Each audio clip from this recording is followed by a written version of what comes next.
traders, FX Pip Collector here. Today is Tuesday, July 30th, and I'm going to be analyzing gold, starting on the monthly, working my way down to the 1 hour time frame for the full top-down analysis. So tomorrow on the 31st, which is Wednesday the 31st, we have interest rate for the US dollar, FOMC, and that is definitely one of the biggest news events there is, so it's going to be a very, very volatile day.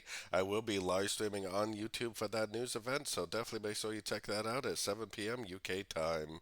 So anyways, I'm definitely still looking at this as a 1, 2, 3 on gold. I think it's very likely that it needs to make a wave 4 and it needs to make a wave 5 to finish off this trend right here. So let's head down to the weekly time frame.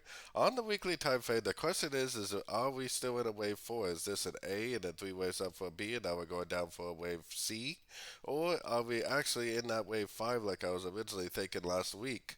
I'm still kind of leaning towards wave 5 because we do have that interest rate news tomorrow, and I still think it's likely that it will go up, and probably around that 25.50 area, right around the 61.8 Fibonacci extension of wave 3 to finish off what I think is likely a wave 5 of wave 3.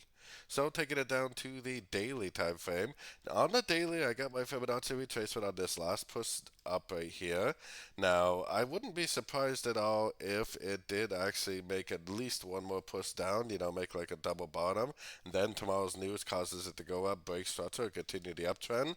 Technically, because we definitely are down on the daily time frame, I would be looking at this move up as possibly a correction, and I would definitely still be looking for shorts on shorter time frames, at least until we get that double bottom Fibonacci bouncer, which we definitely do not have yet.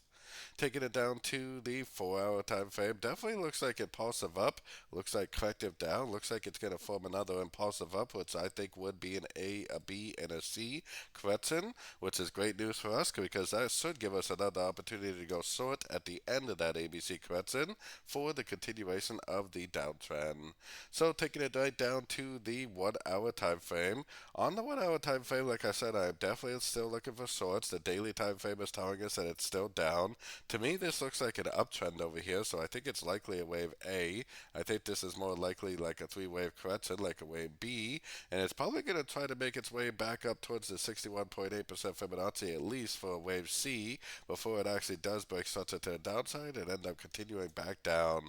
Hopefully what happens tomorrow is that this actually goes down and then back up and breaks structure. If it does do that tomorrow at the FOMC, then I think that's going to be the end of a correction and probably a continuation of the uptrend.